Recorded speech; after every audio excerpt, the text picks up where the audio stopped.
Olá, muito boa noite para você. Seja bem-vindo a mais um programa Entrevista Coletiva aqui na tela da Band Amazonas para Manaus e mais 22 municípios do estado. Eu sou Neto Cavalcante, hoje comigo na bancada a jornalista Kelly Abreu, faz parte do Grupo Bandeirantes de Comunicação, diretora do programa Amazonas Urgente. Nosso entrevistado de hoje, a nossa conversa desta noite é com o deputado federal, capitão Alberto Neto, que disputou a Prefeitura de Manaus, hoje segue deputado. E quais são os planos agora, deputado, a partir de agora, na sua carreira política? Muito boa noite para você, seja bem-vindo ao programa Entrevista Coletiva. Neto, boa noite Kelly. E é um prazer estar aqui na Band, falando com essa audiência maravilhosa que vocês têm. Parabéns pelo trabalho realizado aqui no Amazonas. Nosso trabalho como deputado federal não parou. Mesmo na campanha, nossa equipe estava muito dedicada ainda. Estamos vivendo uma pandemia. Estou concentrado para fazer o melhor mandato possível. Trazer recursos para o nosso estado, projetos, cobrar o governo federal para priorizar o Amazonas, principalmente na questão da vacinação. Uma vacinação em massa é necessária para conter essa nova variante.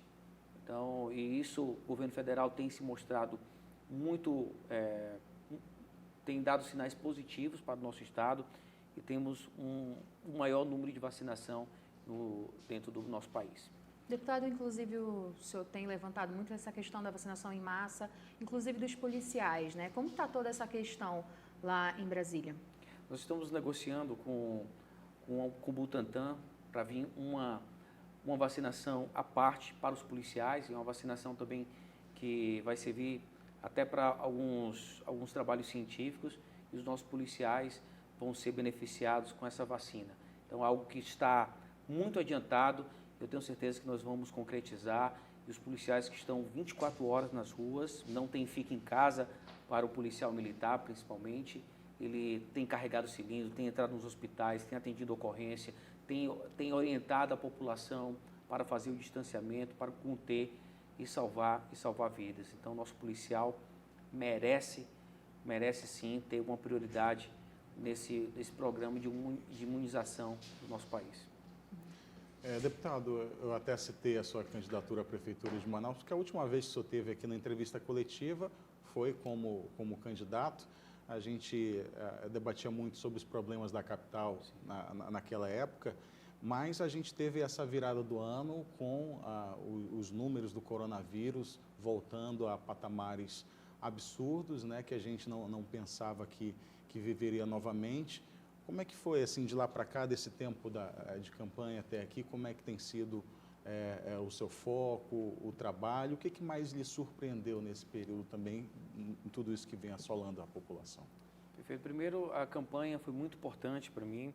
Acho que eu ganhei um conhecimento a mais, aprendi mais sobre a cidade de Manaus, me aprofundei, estudei muito esse assunto, me tornei um político melhor. Então, serviu para um amadurecimento político.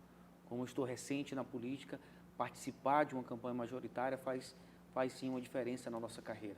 Parabenizar a Band pela cobertura política, recebi um feedback do Brasil todo, que acompanharam os debates até com novidades aqui do Butão, que teve, não sei se você recorda que muita gente se confundiu naquele momento do Butão. E após a campanha, Manaus, não só Manaus, mas o Amazonas foi assolado com essa nova variante. Antes, no pico da pandemia do ano passado, o Amazonas consumia 30 mil metros cúbicos de oxigênio. Com essa variante, em pouco tempo, em poucas semanas, nós passamos a consumir 80, chegar a 90, então triplicamos o número de pessoas contaminadas, e não só idosos, não só com comorbidades, mas a variante ela é mais agressiva e pegou jovens, afetou crianças, e nosso sistema de saúde colapsou, e chegamos a um fato, uma tragédia de pessoas morrerem por falta de oxigênio. Nunca se ouviu isso na história, as pessoas morrerem por faltar oxigênio para fazer um tratamento, um oxigênio medicinal. No mundo político, como é que isso foi visto lá fora? O que os colegas deputados falam com relação a isso? Como é que chegou a esse ponto? O que foi de conversa com relação a isso? Todo mundo ficou consternado. E surgiu uma solidariedade muito grande no nosso país para ajudar o Amazonas. Muitos artistas entrem em contato com alguns e fizeram doações. Eu lembro do Gustavo Lima, contratou um avião, um Boeing, para trazer cilindros de oxigênio. E acredite, aquele cilindro de oxigênio salvou muitas vidas. Então, a gente chegou no ponto de pessoas no interior, né? Eu presenciei assim, de receber ligação de pessoas que estavam morrendo em município aqui próximo por falta de oxigênio. Foi muito grave, isso o Brasil todo ficou sabendo. Mostrou a fragilidade do estado do Amazonas. O isolamento geográfico, a falta da BR-319, a falta de aeroportos, portos no nosso estado. Isso nos deixou fragilizados nessa pandemia. Talvez outros estados, a gente já percebe que a nova variante chegou em muitos estados e já tem lockdown no Ceará. Eu cheguei agora de Brasília, também já está acontecendo um lockdown em Brasília. A nova variante chegou em outros estados. Mas eles não vão sofrer tanto como nós sofremos, porque lá tem uma logística mais fácil. A logística do Amazonas é muito complicada e por isso que nós precisamos dessa BR-319 muito rápido, urgente. Nós criamos uma frente agora para ter mais um apoio político. Vamos colocar recursos das nossas emendas para ajudar na construção e no asfaltamento da BR-319. O presidente Bolsonaro, o ministro Tarcísio, tem feito a diferença em relação ao governo passado. Conseguiu negociar com o judiciário e mostrar que a BR-319 já causou um impacto ambiental. Não existe novos impactos. A BR já existe, passa caminhão todo dia. Então, nós não precisamos de novos licenciamentos ambientais. Já está lá o impacto, já desde a época desde 70, quando ela foi construída. Agora, quando ela asfaltada, muito pelo contrário, o Estado vai se fazer presente e aí a fiscalização vai acontecer. Hoje não acontece fiscalização. Inclusive, houve um transporte de uma carga de oxigênio que saiu de Porto Velho via 319, uma forma, claro, que veio com uma excelente ajuda, mas uma forma de chamar atenção também para esse caminho que daria uma viabilidade muito maior na chegada desse produto até aqui. Sim, isso sensibilizou muito o ministro Tarcísio, o presidente Bolsonaro. Foi assim, o Brasil todo viu a dificuldade de trazer oxigênio para Manaus. A dificuldade de passar na BR-319 com chuvas, o caminhão de oxigênio medicinal precisando de ajuda para poder sendo arrastado pelas máquinas, pelos tratores. Essa é a realidade do nosso estado. Por isso que nós precisamos investir em infraestrutura. A Zona Franca de Manaus tem cumprido um excelente papel na proteção ambiental, mas nós precisamos evoluir. Nós precisamos deixar a nossa Zona Franca mais competitiva. O Brasil quer entrar dentro do mercado global. Então, nós temos que reduzir o custo do Brasil. Nós já temos um custo do Brasil muito alto. E o Amazonas tem um custo Amazonas que é maior do que o custo do Brasil, devido a essa falta de infraestrutura. Deputado, inclusive, semana passada, né, a bancada amazonense teve uma reunião ali com o ministro da Economia e vocês falaram justamente sobre os impostos, né? Como que foi essa reunião e o que mais, né, saiu ali de... Sim, a Camex, que cuida dessa questão da tributação internacional, ela reduziu o imposto de importação da bicicleta. Saiu de 35% e vai reduzir para 20%, que como era no passado. Só que ninguém faz uma redução tão grande de 35% para 20%, 15%, de uma hora para outra. Precisa ter uma previsibilidade. As empresas precisam se preparar para isso. Só para que o público entenda, o imposto de importação é o colchão que protege a indústria nacional, para que a indústria nacional possa competir com o mercado chinês, com o mercado americano, para que o produto lá da China se torne um pouco mais caro e a indústria nacional possa competir com esse preço, para que gere emprego no nosso país. Porque se a gente não conseguir fazer isso, nós deixamos de gerar emprego no nosso país, a indústria nacional quebra e aí nós vivemos só de importação, comprando produto da China. E nós precisamos, nesse momento da pandemia, principalmente, de empregos. Nós não podemos abrir mão de emprego nenhum. E o Paulo Guedes entendeu, ouviu a bancada do Amazonas, nós somos muito duros. Explicamos que estava indo contra os princípios econômicos, os princípios do próprio Paulo Guedes. Eu lembro de um vídeo do Paulo Guedes, ele compara a indústria nacional, que é um atleta que tem 2 bolas de ferro amarradas nas pernas. E que a empresa, e que o país como a China, por exemplo, ele vem de avião. E você entrar no mercado desse global para competir com a China, não pode ser de uma hora para outra. A gente não pode deixar o nosso atleta corre com as bolas de ferro amarrado.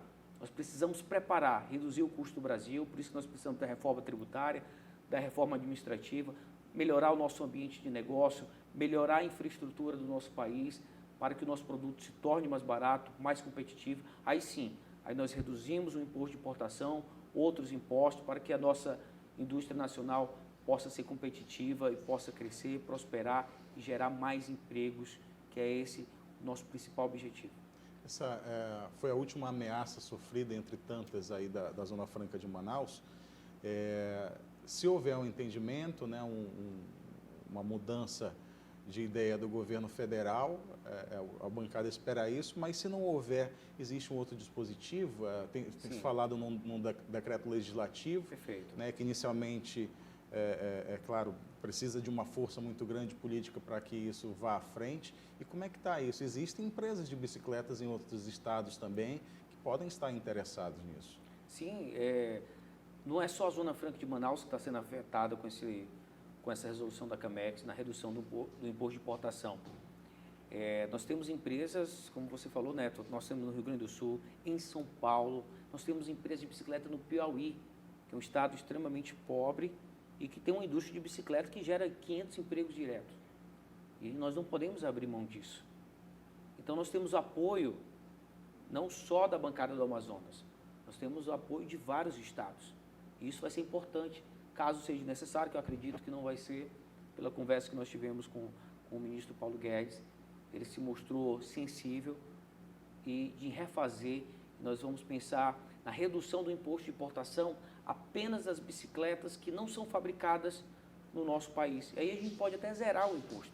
Essas bicicletas de alta performance, que realmente que são muito caras, nós podemos zerar esse imposto de importação e aí nós vamos agradar os importadores, atletas ou pessoas que têm capacidade de comprar essa bicicleta e vamos proteger a indústria nacional. Acredito que nós vamos conseguir chegar a um acordo com o governo e não vai ser necessário.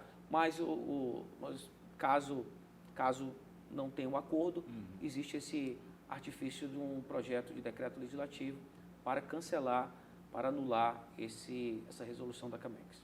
Deputado, inclusive, o senhor tem um projeto de lei sobre os valores, né, de produtos higiênicos. Como que funciona esse projeto? Como é que está o andamento? A ideia é que nós estamos na pandemia. Nós precisamos reduzir o preço de produtos básicos, né? Eu vi até uma sugestão, por exemplo, das mulheres, o absolvente da mulher que perdeu o emprego. Então, a gente precisa atingir essa camada mais carente, né? Pessoas que estão em estado de miserabilidade. 14 milhões de desempregados no nosso país, o comércio em vários estados em lockdown. O que sustenta qualquer comércio é a venda do produto. Se a cidade está fechada, se o comércio está fechado, esse comerciante não vai conseguir manter os empregados. As pessoas vão perder os seus empregos. Então, é um prejuízo muito grande. Então, a gente tem que pensar em reduzir o custo dessas pessoas quem sofre mais numa pandemia dessa é quem é mais carente, porque não tem um recurso guardado, né? Então, ele precisa sim da ajuda do Estado. Então, é reduzir o valor dos produtos básicos e de higiene. E a higiene é necessária para enfrentar essa pandemia. Nós precisamos enfrentar, a gente enfrenta essa pandemia com distanciamento social, com a higiene, ajuda muito. Lógico, a principal para combater é a vacina. E aí depende do governo se esforçar, dobrar os esforços e trazer o máximo de vacina para o nosso país. Deputado federal Capitão Alberto Neto, do Republicanos do Amazonas, aqui na entrevista coletiva. A gente vai fazer um break, 2 minutinhos, e a gente está de volta.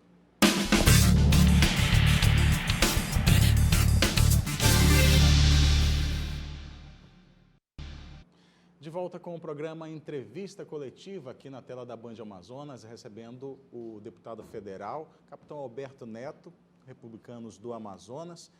Inclusive, uma curiosidade minha, capitão, já conversei com o senhor, já perguntei isso em off, não gravando, que na nome político é capitão Alberto Neto, mas na carreira militar o senhor já foi promovido já a outra patente. Isso, é porque eu fiz a campanha como capitão e a promoção saiu em dezembro.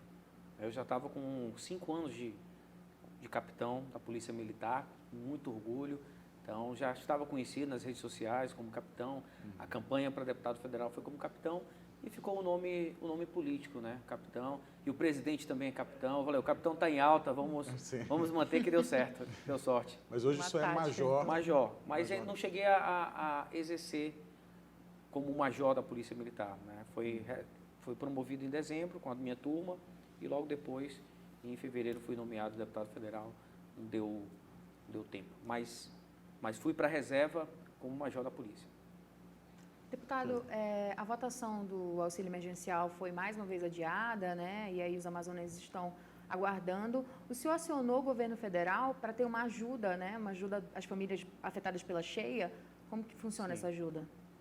O auxílio emergencial, primeiro, foi muito importante durante essa pandemia. Sustentou o comércio, salvou vidas que estavam morrendo, pessoas que estavam morrendo realmente de fome, na miséria. Então, foi fantástico, foi muito bom para o nosso país, o auxílio emergencial.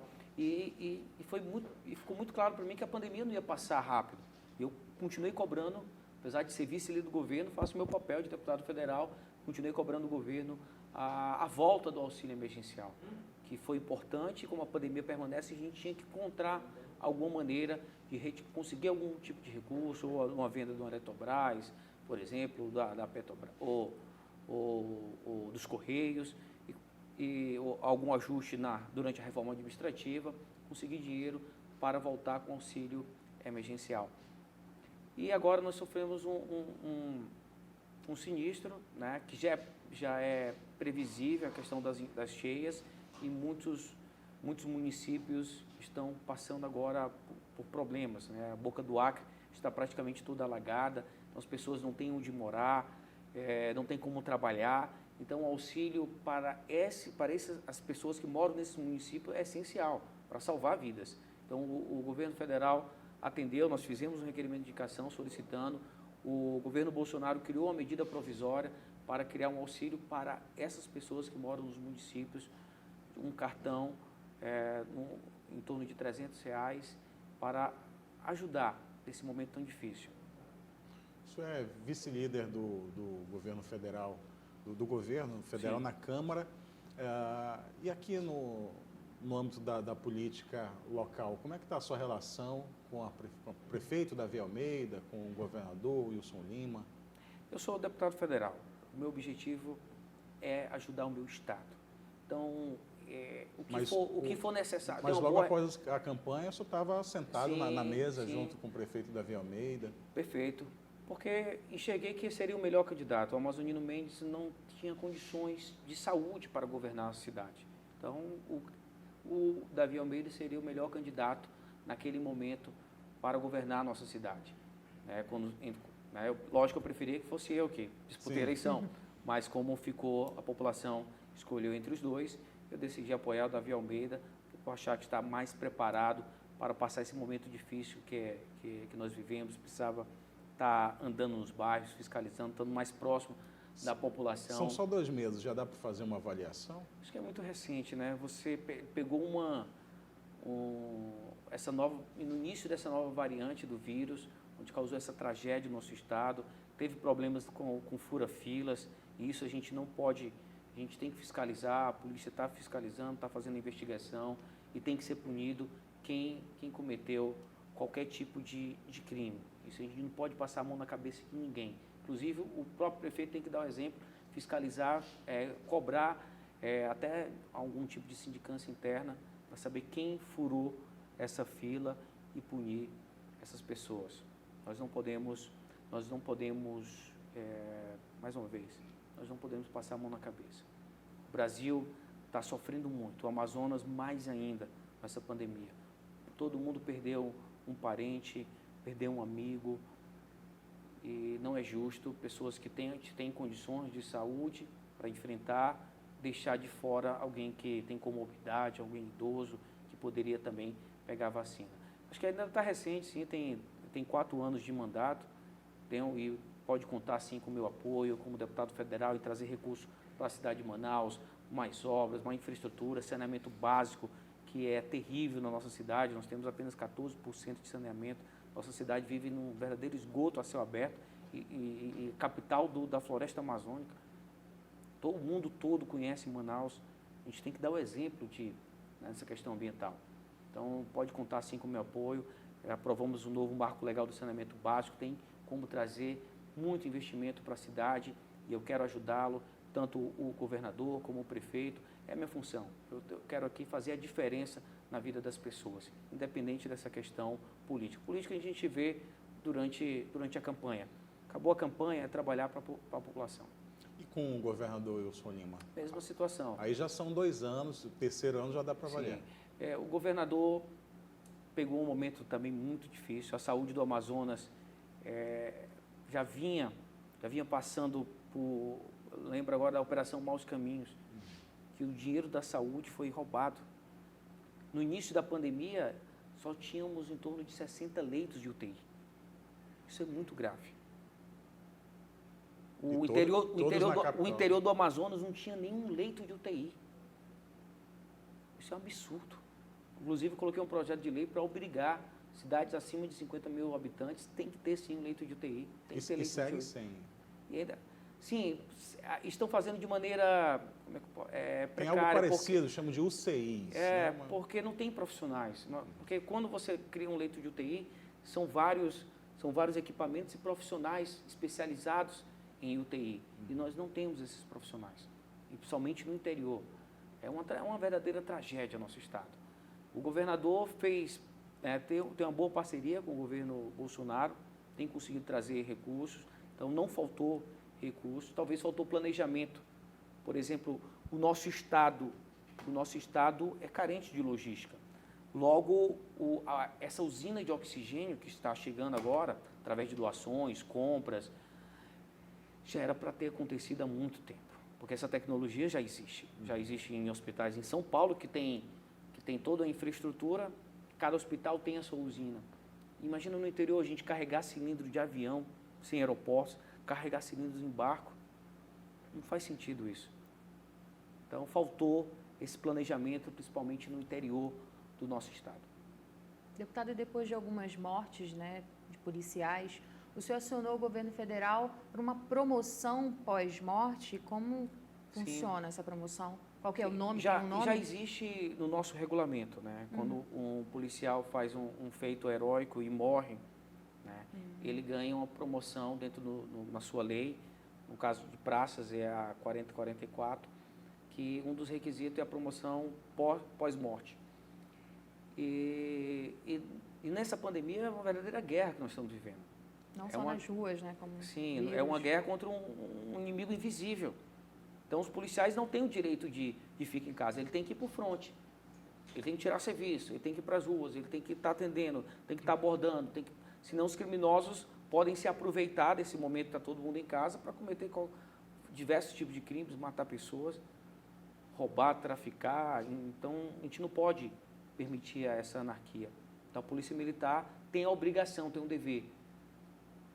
E quando você está numa guerra, nós temos que motivar os nossos soldados, para que os nossos soldados continuem trabalhando, enfrentando, correndo risco de vida, porque eles estão com a vida sendo posta em risco durante essa guerra contra o vírus.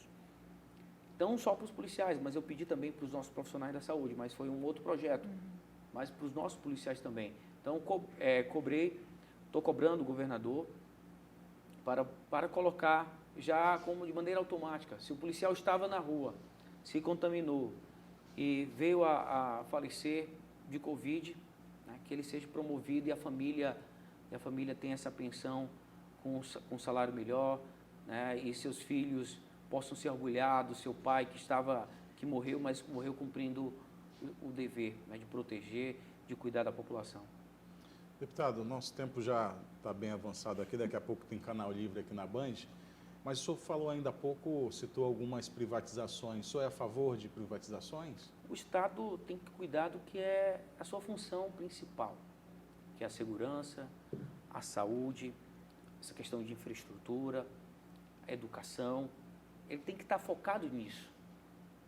E quando ele começa a entrar em áreas que não é da sua maior expertise, ele acaba não fazendo um bom serviço nas outras áreas.